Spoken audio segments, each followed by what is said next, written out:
Study reveals that deep, slow slip action may direct the largest earthquakes and their tsunamis that they generate. This is by Andrea Elise Messer, Pennsylvania State University. Megathrust earthquakes and subsequent tsunamis that originate in the subduction zone like Cascadia, Vancouver Island, Canada, to Northern California are some of the most severe natural disasters in the world. Now a team of geoscientists think the key to understanding some of these destructive events may lie in the deep, gradual slow slip behaviors beneath the subduction zones. This information might help in planning for future earthquakes in the area. What we found was pretty unexpected, said Kirsty A. McKenzie, doctoral candidate, geoscience, Penn State. Unlike the bigger, shallower megathrust earthquakes that move and put out energy in the same direction as the plates move, the slow slip earthquake's energy may move in other directions, primarily down. Subduction zones occur when two of the earth plates meet and one moves beneath the other. And we had that today with a 7 magnitude earthquake in the subduction zone of Australia under the Pacific plate. So they occur when two of the earth plates meet and one moves beneath the other. This typically creates a fault line and some distance away a line of volcanoes. Cascadia is typical in that the tectonic plates meet near the Pacific coast and the Cascadia Mountains, a volcanic range containing Mount St. Helens, Mount Hood, Mount Rainier, and forms to the east. And from what we know, recently we've had a lot of earthquakes. Mount Hood has had an uptick of earthquakes since past month, 46 earthquakes in 30 days. Mount St. Helens, 40 earthquakes in the past 30 days. So Mount Hood is really acting up for some reason. It's ramping up.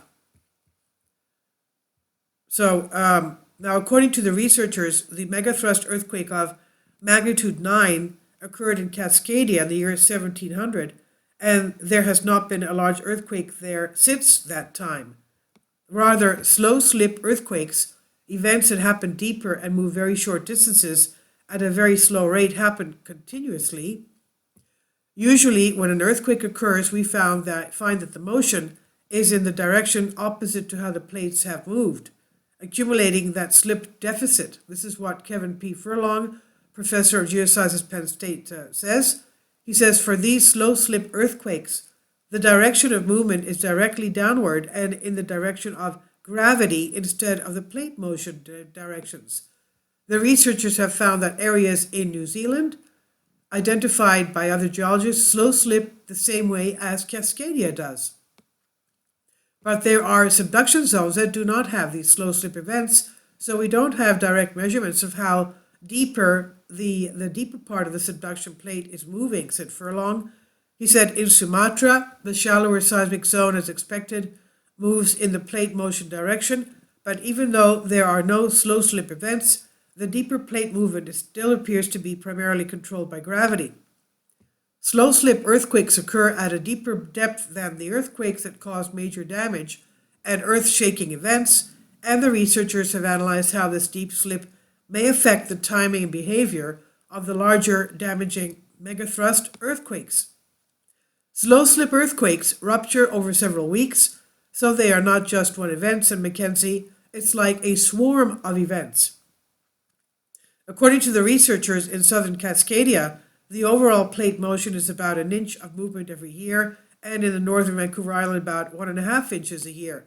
So that's pretty fast. Basically, Vancouver moves like this way and that, like a boat, the island of Vancouver. Now, we don't know much about of the 30 kilometers or 1 inch, 30 millimeters or 1 inch per year is accumulated to be released in the next big earthquake, or if some movement is taking up by some non-observable process, said McKenzie.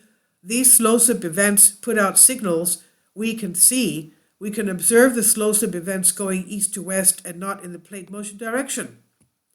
Slow slip events in Cascadia occur every 1 to 2 years, but geologists wonder if one of them will be the one that will trigger the next megathrust earthquake.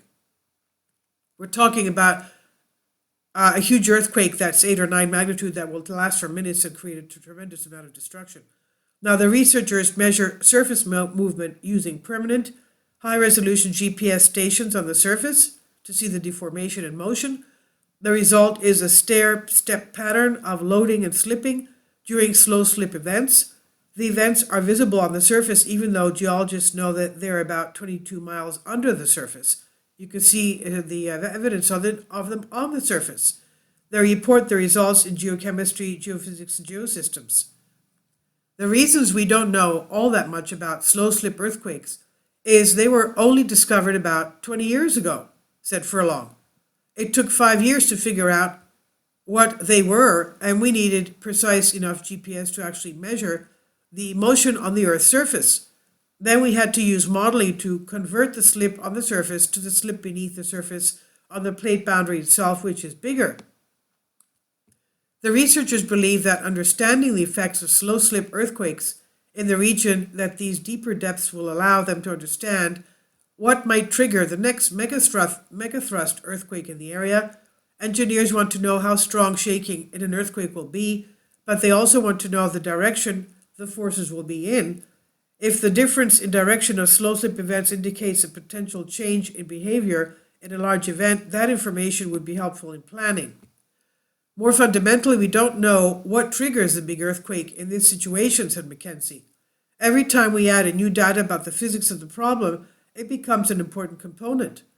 In the past, everyone thought that the events were unidirectional, but they can be different by 40 or 50 degrees.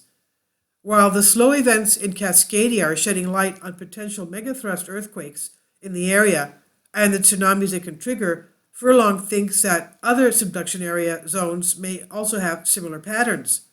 Furlong said, I would argue that differences in direction of motion, that is happening in Alaska, Chile, and Sumatra.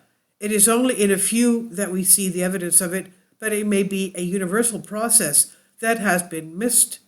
Cascadia exhibits it because of the slow slip events, but it may be fundamental to subduction zones.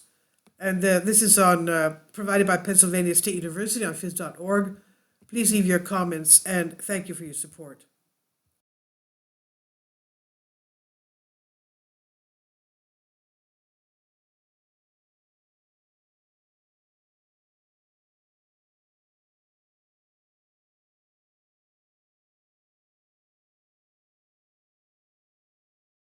Kindly support my Patreon account. The daily posts are 5 videos daily, and they are totally different from what I have on my YouTube channel. Thank you so much for your support and that you find all my content so interesting. You'll find the Patreon account details in the description box below.